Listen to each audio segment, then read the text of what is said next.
안녕하십니까. 경희대학교 기계공학과 RCI 연구실의 박보영입니다. 2025년 이동 로봇 수업에서 강학습의 MDP부터 PPO 알고리즘까지라는 주제로 이론 및 실습 튜토리얼을 하고자 합니다. 오늘은 그 중에서도 1강 마르코프 디시전 프로세스, 즉 MDP에 대해서 말씀드리도록 하겠습니다.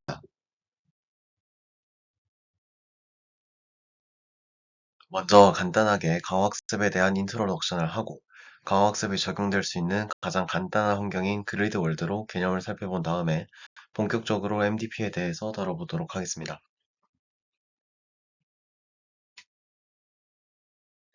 머신러닝은 컴퓨터 개발자가 구체적인 프로그래밍을 하지 않은 상태에서 데이터를 기반으로 스스로 학습해서 특징 패턴, 규칙을 찾아 성능을 향상시키는 기술입니다. 그 방식에는 크게 세 가지가 있는데요. 먼저 슈퍼바이스드 러닝입니다. 지도 학습은 라벨이 있는 데이터, 즉 정답이 있는 데이터를 다룹니다. 뉴럴 네트워크가 학습하는 과정에서 트레이닝 데이터가 들어오면 이를 이용해 예측한 아웃풋을 라벨과 비교해 평가합니다.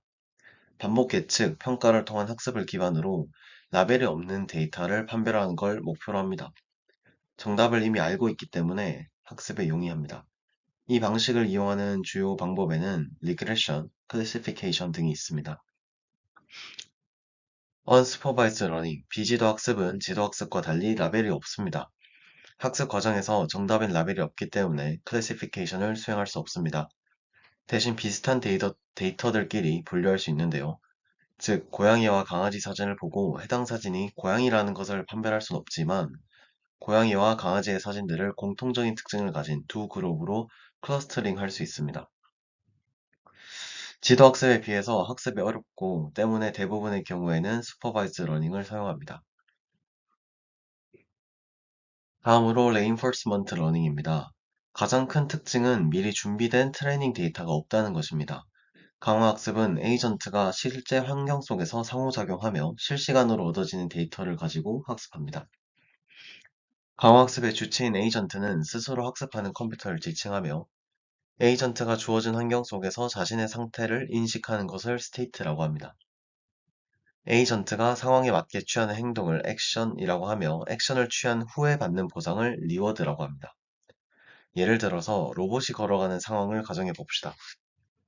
로봇 관절을 움직이는 것이 액션, 현재 로봇 관절과 노변의 상태가 스테이트, 넘어지면 마이너스 점수, 잘 보행하면 플러스 점수를 부여하는 것이 리워드, 각 스테이트마다 어떤 액션을 취할지 정하는 것이 폴리시입니다. 현재 스테이트, 즉 현재 로봇 관절과 노변의 상태가 하나 정해졌다면 폴리시에 의해 정해진 액션, 프레젠트 액션이 생성됩니다. 액션이 환경에 적용돼서 생성된 다음 스테이트가 에이전트에게 전달되면 또다시 폴리시에 의해 다음 액션이 실행, 이것이 쭉 반복됩니다. 이런 것들이 끝까지 반복되면 일정 길이의 데이터셋이 만들어지는데 데이터셋이 만들어지고 각 단계에서 액션의 결과로 리워드가 주어집니다. 주어진 폴리시에서 토탈 리워드, 총 양을 계산하는 방법을 폴리시 이밸류에이션이라고 하며 얻어진 토탈 리워드를 맥시마이즈하는 방향으로 폴리시를 개선하는 방법을 폴리시 임프루브먼트라고 합니다. 강학습을 저희는 이제 로보틱스에 적용을 해야 되는데 로보틱스 문제에서는 현재 로봇의 상태와 주변 환경을 말하는 스테이트 스페이스가 중요합니다. 로봇 관절에 로봇에 관절이 10개가 있고 각 관절에 0도부터 90도의 각도를 1도 단위로 나누어 스테이트를 구성한다면 하나의 관절에 해당하는 스테이트 베리어블에는 스테이트가 90개가 있고 관절이 10개이므로 스테이트 베리어블은 90의 10제곱이 됩니다. 스테이트의 스페이스가 90의 10제곱개가 됩니다. 스테이트 스페이스의 개수는 스테이트 베리어블에 의해 익스포넨셜하게 스케일이 커지게 되는데 이런 문제를 해결하기 위해 여기에 딥러닝을 접목시켜서 하이 디멘셔널 데이터를 로우 디멘셔널 데이터로 변환한 것이 최종적으로 딥 레인포스먼트 러닝이 되겠습니다.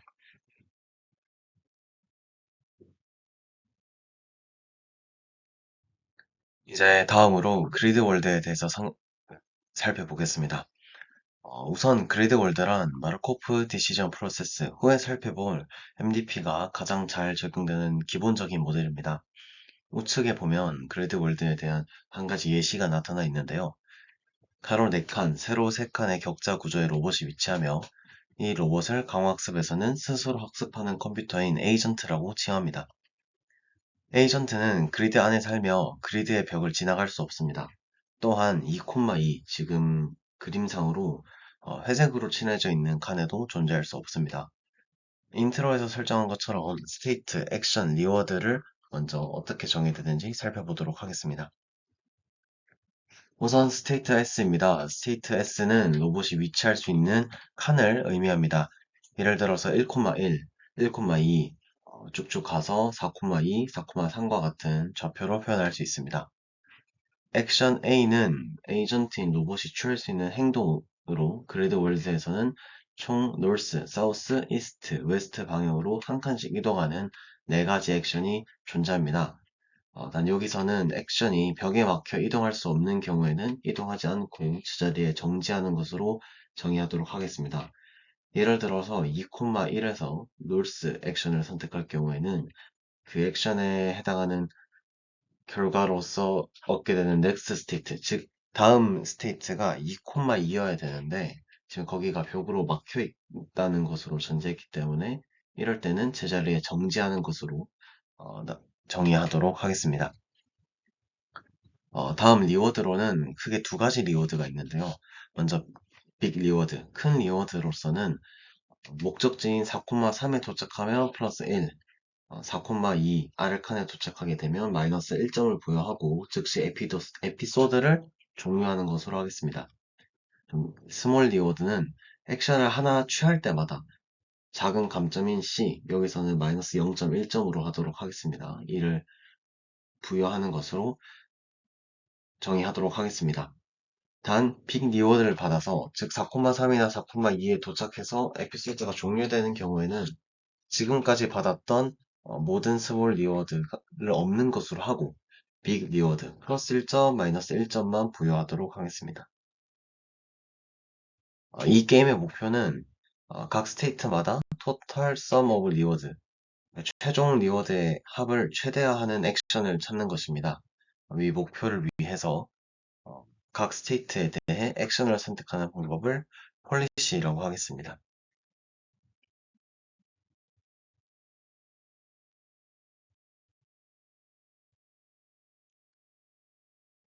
가 앞전 슬라이드에서 폴리시는 각 스테이트에서 어떤 액션을 선택할지 정하는 것이라고 정의했습니다. 그런데 폴리시가 액션을 정했다고 해서 그 액션이 그대로 환경에서 실행된다고 보장되지는 않습니다. 바로 액션이 월드에 어떻게 적용되는가에 따라 결과가 달라질 수 있기 때문입니다. 보통 이 적용 방식이 크게 두 가지로 나뉩니다. 먼저 Deterministic Grid World입니다. 이 환경에서는 north라고는 액션이 입력되면 100% north 방향으로 액션이 적용됩니다. 즉, 노이즈가 전혀 없는 환경이라고 할 수 있습니다. 그래서 폴리시가 이 스테이트에서는 north를 선택해라 라고 결정하게 되면 실제로 에이전트는 항상 north라는 액션을 100% 적용하게 됩니다. 이 말은 결국 하나의 폴리시에 대해 생성될 수 있는 에피소드는 단 하나뿐이라는 의미입니다. 스테이트와 액션의 조합이 완전히 디터미니스틱, 즉 결정적이기 때문에 매번 같은 경로를 따라가게 됩니다. 다음으로는 스토캐스틱 그리드 월드입니다. 이 환경에서는 동일한 인풋을 주어도 랜덤니스, 즉 확률적 요인 때문에 서로 다른 아웃풋이 나올 수 있습니다. 예를 들어서 놀스를 선택했더라도 정말 놀스로 갈 확률이 80%이고 왼쪽이나 오른쪽으로 갈 확률이 각각 10%씩 있는 겁니다. 따라서 폴리시가 각 스테이트에서 어떠한 특정 액션을 선택하더라도 노이즈 때문에 실제 이동 경로는 매번 달라질 수 있습니다. 그 결과 하나의 폴리시더라도 여러 에피소드가 생성되는 환경이 되는 겁니다. 우리가 앞으로 다룰 대부분의 강화학습 문제에서는 이러한 스토캐스틱 그리드 월드, 즉 확률적 환경을 전제로 하게 됩니다. 현실 세계에서는 대부분 노이즈를 포함하고 있기 때문에 이러한 스토캐스틱 모델이 훨씬 더 실제 상황에 가깝기 때문입니다. 정리하자면 디터미니스틱 환경은 액션이 100% 그대로 실행되기 때문에 완전히 예측 가능하지만 스토캐스틱 환경은 노이즈가 섞여 있어 매번 다른 에피소드가 나올 수 있습니다. 강학습에서는 일반적으로 이 스토캐스틱한 특성을 고려해 정책을 설계하고 여러 에피소드를 통해 학습하게 될 것입니다.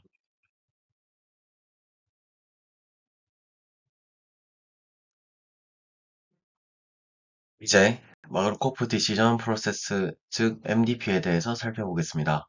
우선 MDP의 기초가 되는 그 전 단계인 마르코프 프로퍼티부터 먼저 짚고 넘어가도록 하겠습니다.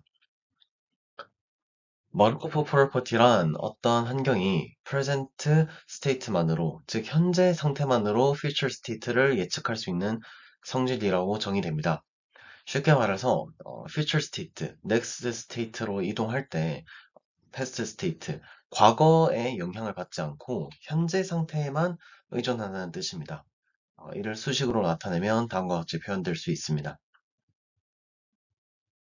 따라서 어떠한 환경이나 문제가 마르코프 프로퍼티를 만족한다면 현재 상태만 알면 되기 때문에 past state, 과거 상태를 기록해 줄 필요가 없습니다.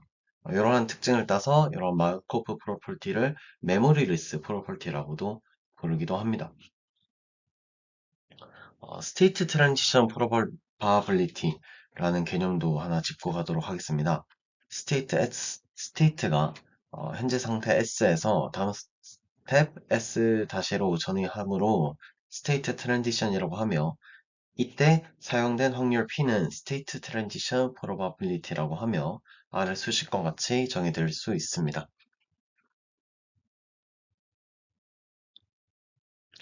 마르코프 프로퍼티를 만족하지 않는다면 패스트 스테이트의 기록에 따라 프레젠트 스테이트에서 퓨처 스테이트로 넘어가는 확률이 바뀌기 때문에 어떤 매트릭스의 형태로 단순하게 나타낼 수 없다는 점이 큰 단점입니다. 앞서 공부한 마르코프 프로퍼티를 기반으로 이제 MDP, 마르코프 디시전 프로세스에 대해서 살펴보겠습니다.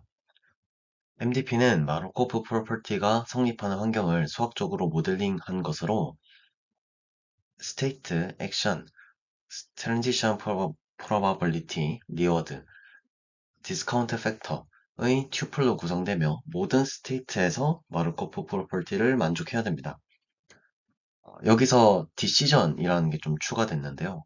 이 디시전은 스테이트에 의존하는 마르코프 프로퍼티에 추가된 액션을 의미합니다. MDP의 엘리먼트에 대해서 좀 하나씩 살펴보겠습니다. S는 스테이트 스페이스, A는 액션 스페이스, 즉 에이전트가 각 스테이트마다 취할 수 있는 액션들을 모아둔 공간이고요. 스테이트 트랜지션 프로바빌리티는 S에서 S-로 넘어갈 주어진 A 액션에 대해서 넘어가는 그런 확률을 얘기하는 것으로 이렇게 다음 식과 같이 표기될 수 있습니다. R은 리워드를 뜻하고 스테이트 기반 보상, 액션 기반 보상, 트랜지션 기반 보상으로 대략적으로 3개 정도의 유형으로 나타낼 수 있고요. 디스카운트 팩터 감마는 0과 1 사이의 값을 가지는데 이는 미래 보상을 얼마나 중요하게 볼지 결정하는 개수로서 뒤쪽에서 다시 자세하게 다루도록 하겠습니다.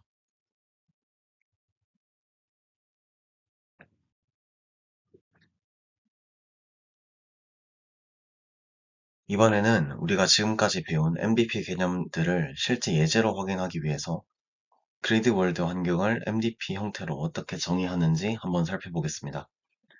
먼저 스테이트셋입니다. 그리드 월드는 4 곱하기 3 크기의 격자 안에서 에이전트가 이동하는 구조인데 2,2에 있는 벽을 제외하면 총 11개의 좌표가 에이전트가 위치할 수 있는 상태가 됩니다. 그래서 스테이트셋 S는 1,1부터 4,3까지 2,2를 제외한 총 11개의 상태로 정의할 수 있습니다. 다음은 액션셋입니다. 에이전트가 취할 수 있는 행동은 4가지입니다. 북쪽, 남쪽, 동쪽, 서쪽으로 한 칸씩 이동하는 4가지 액션입니다. 그래서 액션 셋은 총 4개로 구성되고요. 세 번째는 State Transition Probability입니다. 즉, 상태전이 확률입니다. MDP에서 가장 중요한 요소 중 하나로 특정 상태에서 특정 행동을 했을 때 다음 상태가 어디가 될지를 확률로 결정하는 구조입니다. 예를 들어 3,1 상태에서 이스트를 선택했을 때 3,2로 갈 확률이 0.8, 노스로 미끄러질 확률이 0.1, 사우스로 미끄러질 확률이 0.1, 이렇게 정의될 수 있는 것이죠.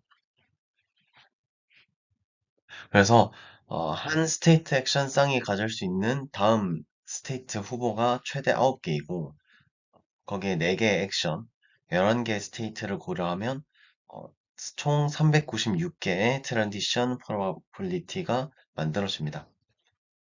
마지막으로 리워드입니다. 그리드 월드에서는 총 두 종류의 보상을 사용하게 됩니다. 빅 리워드는 목표 상태 4,3이나 마이너스 함정 상태인 마이너스 4,3에 도달했을 때 주어지는 보상입니다. 4,3이면 플러스 1, 4,2에 도달하면 마이너스 1을 부여하고 에피소드는 종료되게 됩니다. 나머지 일반적인 액션, 이동에는 스몰 리워드라고 해서 작은 감점 C, 마이너스 1이라고 하겠습니다. 그 정도를 주게 됩니다. 이러한 작은 페널티는 의미 없이 계속 돌아다니게 되는 행동을 방지하는 역할을 하게 됩니다.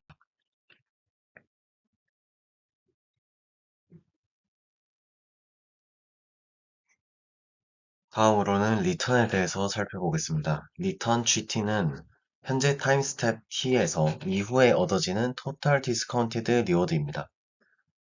이를 수식으로 나타내면 아래 식과 같이 간단하게 표현할 수 있고요.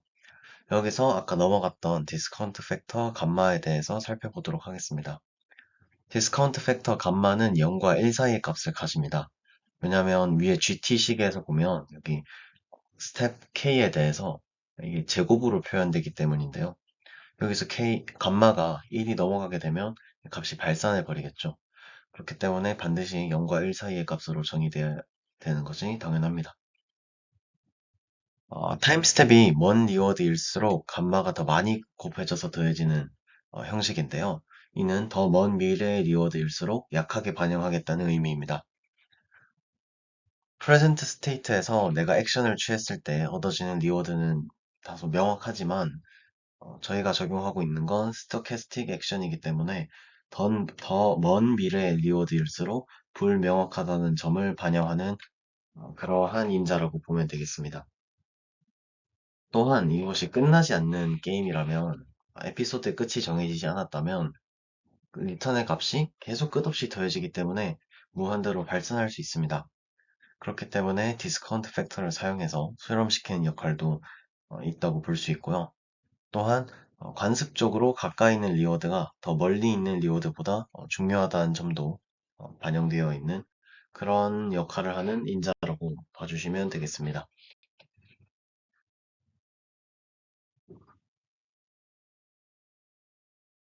이번에는 폴리시, 즉 정책에 대해서 한번 살펴보겠습니다. 먼저 폴리시란 각 스테이트에서 어떤 액션을 선택할지를 결정하는 규칙이라고 정의됩니다. 조금 더 수학적으로 말하자면 폴리시 파이는 스테이트마다 액션들에 대한 확률 분포, 즉 probability distribution을 말합니다. 화면에 보시면 파이는 P 이렇게 정의되는데요. 이 시처럼 현재 상태 S에서 액션 A를 취할 확률을 나타내는 함수가 바로 폴리시입니다. 이러한 형태를 확률로서 정의된 형태를 앞에서 스토캐스틱 폴리시라고 부르기로 했죠. 하지만 항상 확률적으로 행동하는 것은 아닙니다. 어떤 스테이트가 주어졌을 때 딱 하나의 액션만 정해진다면 그러한 정책을 저희는 deterministic policy라고 부르기로 앞에서 살펴봤습니다. 이런 경우에는 위쪽의 수식처럼 어, 파이가 P로 정의되는 것이 아니라 하나의 액션 A로만 정의되고 이는 S에서 취할 액션은 A다 라고 직접적으로 정의하는 꼴이 됩니다. 이 두 정책의 가장 중요한 역할은 뭘까요? 폴리시의 궁극적인 목표는 리턴, 즉 토탈 디스카운티드 리워드를 최대화하는 것입니다. 따라서 좋은 폴리시는 각 스테이트에서 장기적으로 가장 많은 보상을 가져다 줄 행동을 선택하게 만들어줍니다. 그래서 우리는 폴리시를 단순한 액션을 선택하는 규칙이 아니라 어떤 스테이트에서 어떤 액션이 최적인지를 알려주는 가이드라인이라고 이해할 수 있습니다. 또 하나 중요한 점은 NDP에서 폴리시가 과거 스테이트에 의존하지 않는다는 것입니다. 이거는 MDP를 따르기 때문에 당연한 것이고, 마르코프 프로퍼티를 만족하는 환경에서는 현재 스테이트만 알면 미래를 계산할 수 있기 때문입니다. 그래서 폴리시는 현재 스테이트 하나만 인풋으로 받아서 액션을 결정합니다. 그래서 정리하자면 폴리시는 스테이트마다 액션 선택 확률을 정의하고 리턴을 최대화하기 위해 옵티멀 액션을 알려주는 핵심 구조이며 MDP를 따르기 때문에 현재 스테이트에만 의존해 동작한다. 이렇게 정리할 수 있겠습니다.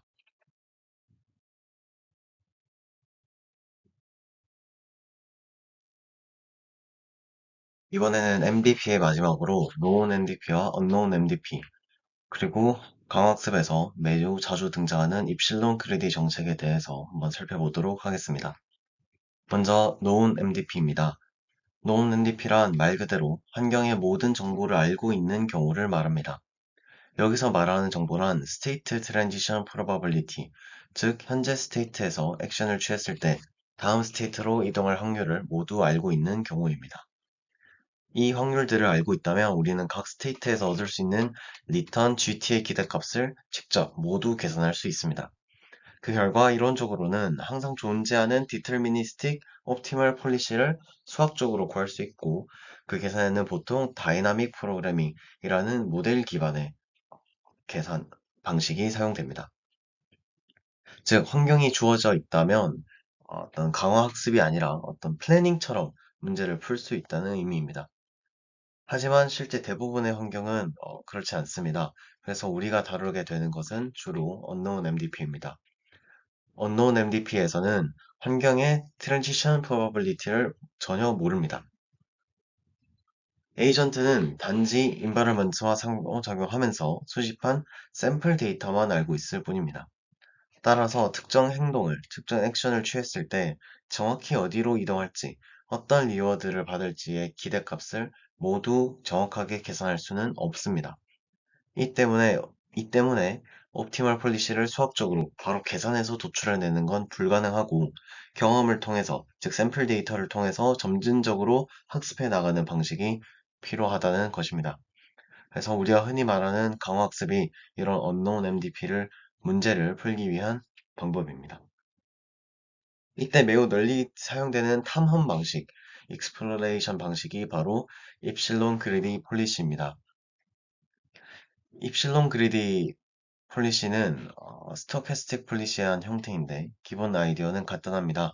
지금까지 샘플 데이터를 통해 가장 좋아 보이는 액션을 그대로 따라가되 이것이 확정적으로 결정되지 않기, 즉 디터미니스틱 폴리시로 결정되지 않기 위해서 즉 가끔은 일부러 다른 액션을 시도해 보는 것입니다.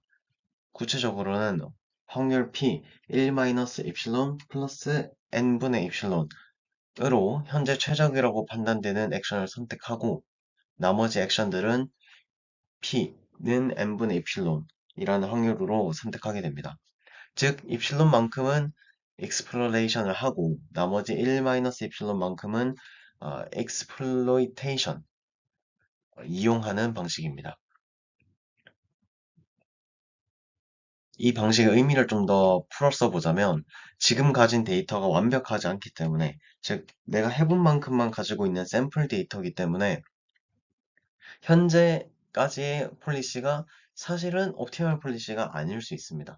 그래서 어느 정도는 탐험할 여지를 남겨둬야 앞으로 더 좋은 행동을 발견할 수 있고, 입시론 클리디는 그 탐험의 가능성을 열어주는 단순하고 효과적인 방법입니다. 즉 정리하자면 노은 MDP에서는 환경에 대한 정보를 모두 알고 있기 때문에 다이나믹 프로그래밍이라는 방법으로 깔끔하게 옵티멀 폴리시를 수학적으로 계산해낼 수 있고, 언노운 MDP에서는 이런 환경에 대한 정보를 모르기 때문에 입실론 그리디와 같은 탐험 전략을 사용해서 경험 기반으로 폴리시를 학습해야 한다는 점이 핵심입니다.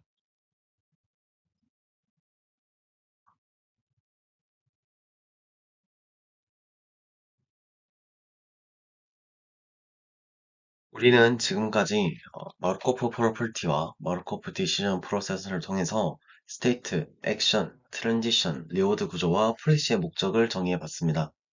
그래서 이 폴리시를 옵티멀 폴리시로 만들기 위해서는 각 스테이트가 장기적으로 얼마나 큰 리워드를 주는지 알아야 합니다.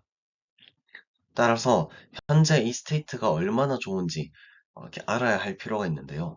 이를 계산하는 데 필요한 것이 벨만 이퀘이션으로 다음 강의에서 자세히 살펴보도록 하겠습니다. 이상으로 1강 강의를 마치도록 하겠습니다. 감사합니다.